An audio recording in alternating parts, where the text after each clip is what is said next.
Bismillahirrahmanirrahim. Assalamualaikum warahmatullahi wabarakatuh. Selamat pagi Ibu Hani, Haula Sari, dan teman-teman semuanya. Pada pertemuan hari ini, izinkan kami mempresentasikan hasil kerja kelompok kami. Pada kali ini, topik pembahasan pada presentasi ini adalah tentang konsep pengujian hipotesis. Sebelumnya, izinkan saya memperkenalkan anggota kelompok 4. Dimulai dari saya, Fitratul Nadia, dengan NIM 090-2022-1028 sebagai moderator dalam presentasi kali ini, dan rekan saya Galuh Pratiwi dengan NIM 090-1022-1009, dan juga rekan saya Siva Amelia dengan NIM 090-1022-1019. Untuk pembahasan pertama akan disampaikan oleh rekan saya. Silakan Siva. Materi yang pertama yaitu hipotesis. Pengertian hipotesis adalah hipotesis dari bahasa Yunani, yaitu hubu, lemah, kurang, di bawah, dan tesis, teori, proporsi, atau pernyataan yang disajikan sebagai bukti. Hipotesis merupakan suatu pernyataan yang masih lemah kebenarannya dan perlu dibuktikan, atau dugaan yang sifatnya masih sementara, atau pernyataan yang mungkin benar atau mungkin salah terhadap suatu populasi. Next. Contoh hipotesis yang pertama yaitu rata-rata waktu belajar mahasiswa prodi matematika UINSA adalah 22 jam per minggu.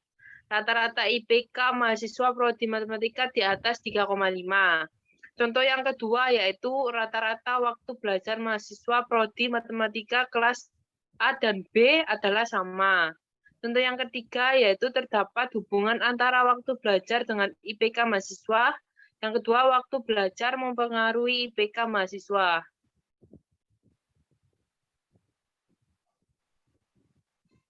Bentuk rumusan hipotesis.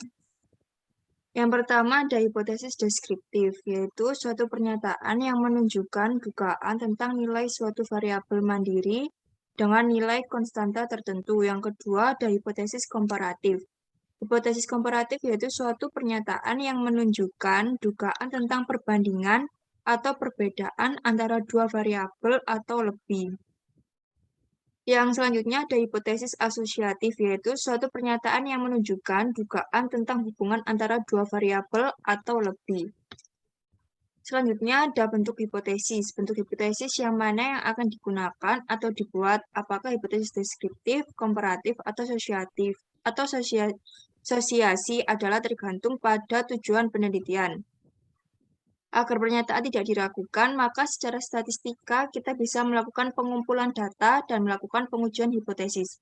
Pengujian hipotesis merupakan suatu prosedur atau langkah yang dilakukan untuk menguji hipotesis menggunakan metode statistika, dengan tujuan membuat keputusan, yakni memutuskan apakah menerima atau menolak sebuah hipotesis. Tipe kesalahan hipotesis. Kesalahan tipe 1, kesalahan yang peneliti perbuat apabila menolak hipotesis yang pada hakikatnya benar.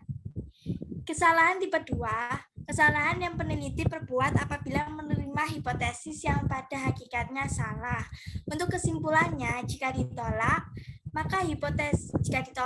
ada dua kemungkinan, hipotesis benar dan salah. Jika hipotesis benar, maka termasuk kesalahan tipe 1, dan jika hipotesis salah, maka termasuk kesimpulan tepat.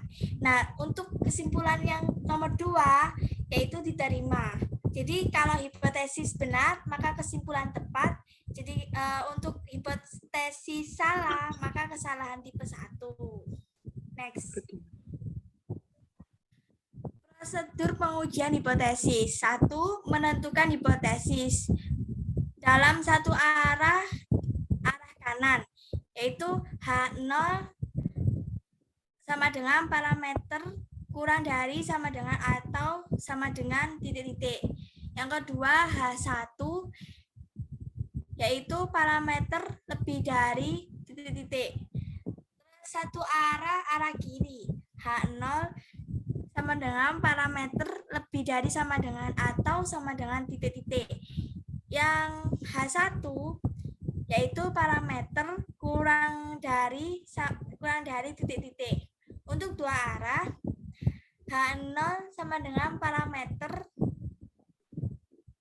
H0 yaitu parameter sama dengan titik-titik. H1 yaitu parameter tidak sama dengan titik-titik. Next. H0, hipotesis 0 juga sering menyatakan kondisi yang menjadi dasar perbandingan atau pernyataan parameter populasi yang selama ini berlaku. Penolakan H0 membawa kita pada penerimaan hipotesis alternatif atau H1. Beberapa sumber menulisnya sebagai HA, H1. H1 hipotesis alternatif atau hipotesis alternatif yang merupakan tandingan dari hipotesis awal atau hipotesis tandingan. Hipotesis alternatif H1 menyatakan harapan atau pernyataan terhadap suatu fenomena. Next. Tingkat signifikan. Pengertian tingkat signifikan yaitu dalam istilah yang paling sederhana adalah probabilitas ambang batas untuk salah menolak hipotesis 0, padahal hipotesis tersebut benar. Ini juga dikenal sebagai kesalahan tipe 1. Next. Signifikansi atau probabilitas memberikan gambaran mengenai bagaimana hasil penelitian itu mempunyai kesempatan untuk benar. Jika kita memilih signifikansi sebesar 0,01, maka artinya kita menentukan hasil penelitian nanti mempunyai kesempatan untuk benar sebesar 99% dan untuk salah sebesar 1%. Selanjutnya ada kesalahan tipe 1 dan tingkat signifikansi. Kesalahan tipe 1 atau kesalahan jenis pertama terjadi ketika hipotesis 0 ditolak, padahal pada kenyataannya itu benar. Dengan kata lain, kesalahan tipe 1 sebanding dengan positif palsu. Kesalahan tipe 1 dikendalikan dengan menentukan tingkat signifikansi yang sesuai. Praktik terbaik dalam pengujian hipotesis ilmiah memerlukan pemilihan tingkat signifikansi bahkan sebelum pengumpulan data dimulai.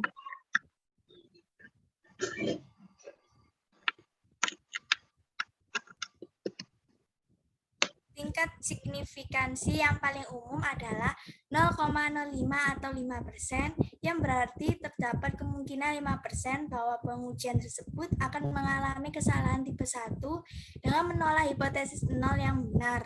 Tingkat signifikansi ini sebaliknya diterjemahkan ke tingkat kepercayaan 95%, yang berarti bahwa melalui serangkaian pengujian hipotesis, 95% tidak akan menghasilkan kesalahan tipe 1.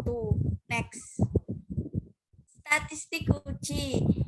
Itu memiliki 4 macam, yaitu statistik uji Z, statistik uji F, statistik uji T, dan statistik uji C-square. Itulah. Dan rumusnya bisa dilihat dalam slide ini. Nah, untuk statistik uji itu ada 5. Ada 5, yaitu tujuan penelitian, jenis data, jumlah sampel, lalu banyaknya variabel dalam penelitian, kemudian yang terakhir adalah berdasarkan jenis distribusinya. Next.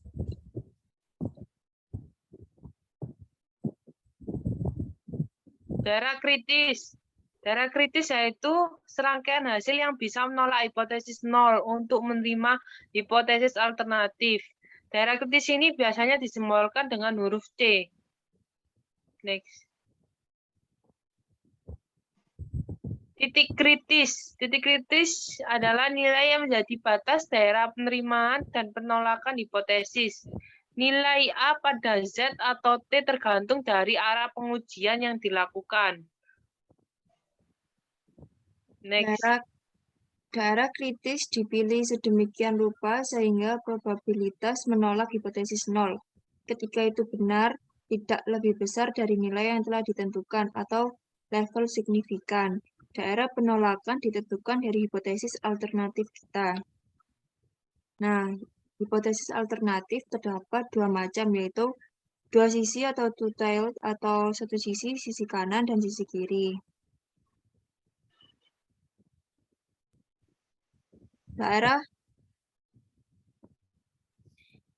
Daerah penolakan dibuat dengan menyesuaikan hipotesis alternatif, bisa dua sisi atau bisa satu sisi.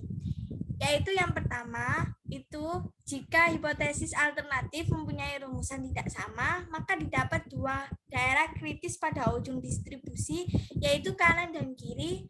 Luas daerah kritis atau daerah penolakan pada tiap ujung adalah 1/2 A karena ada dua daerah penolakan. Dan yang kedua, yaitu jika hipotesis alternatif mempunyai rumusan lebih besar atau lebih kecil, maka distribusi yang digunakan didapat sebuah daerah kritis yang letaknya di ujung sebelah kanan atau sebelah kiri. Luas daerah kritis atau penolakan adalah sebesar A. Next. Contoh soal pengujian hipotesis. Ini contoh soal mengenai nilai min, yaitu contohnya satu populasi. Perusahaan alat olahraga mengembangkan jenis barang pancing sintetik yang diklaim mempunyai rata-rata kekuatan 8 kg dan simpangan baku 0,5 kg.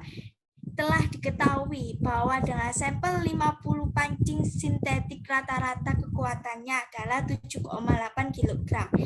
Dengan taraf signifikasi sebesar 0,01, ujilah hipotesis bahwa rata-rata populasinya tidak sama dengan 8 kg. Next.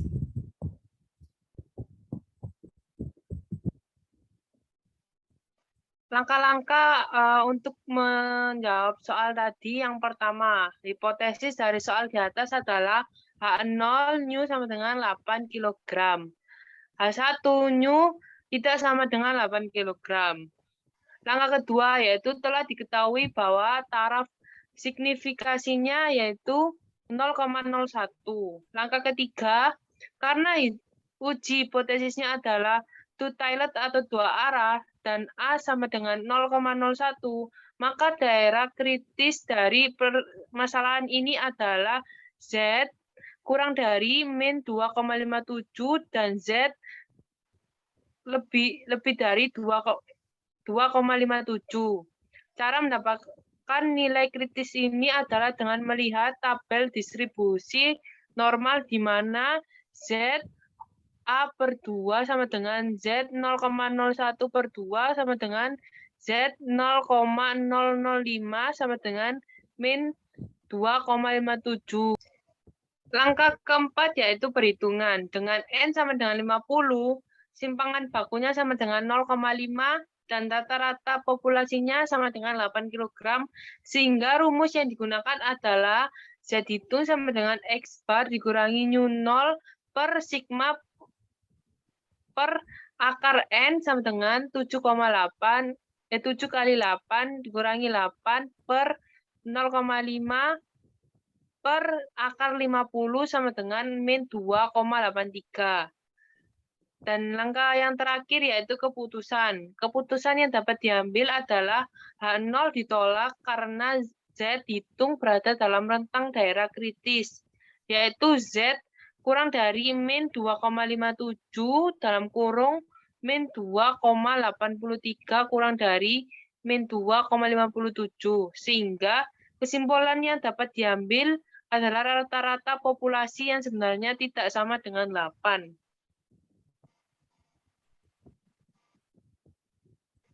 Contoh populasi kedua, sebuah pelajaran matematika yang diberikan pada 12 siswa dengan metode pengajaran yang biasa.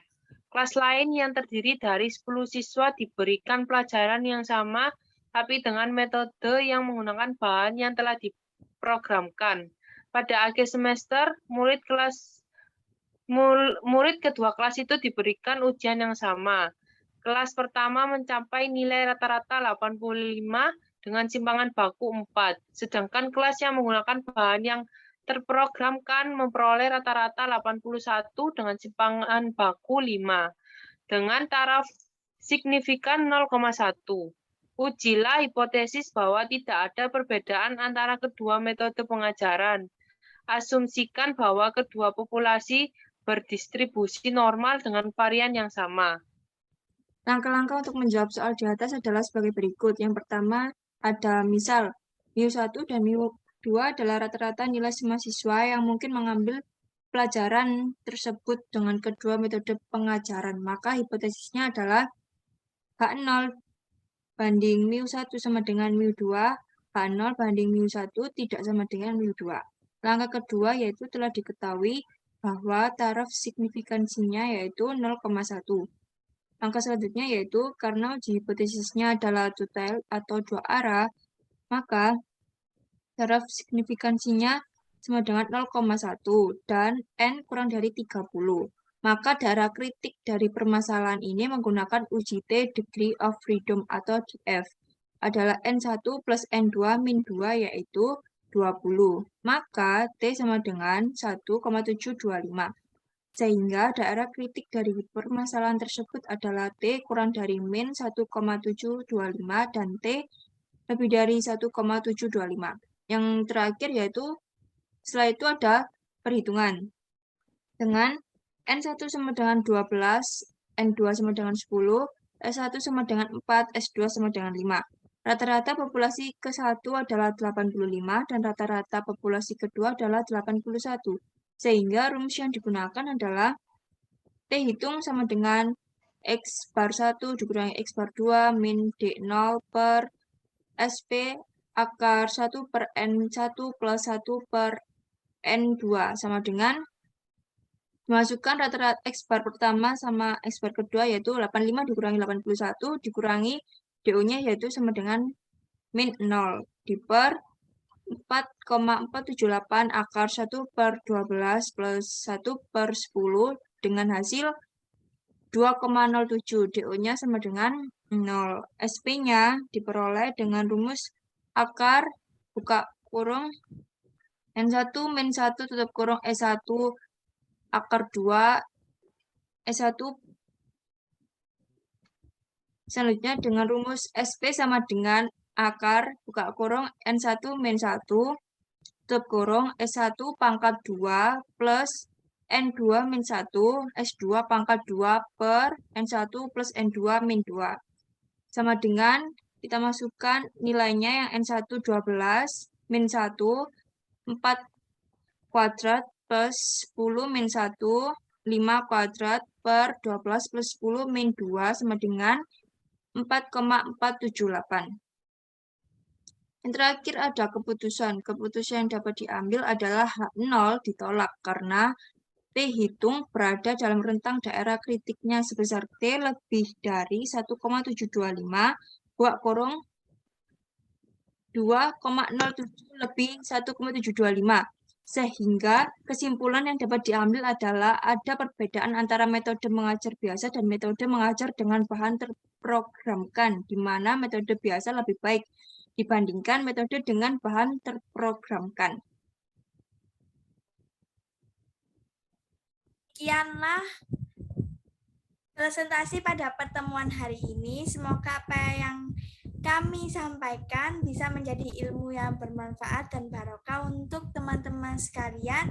Mohon maaf apabila ada tutur kata yang kurang berkenan. Kami mohon maaf atas perhatiannya. Terima kasih. Wassalamualaikum warahmatullahi wabarakatuh.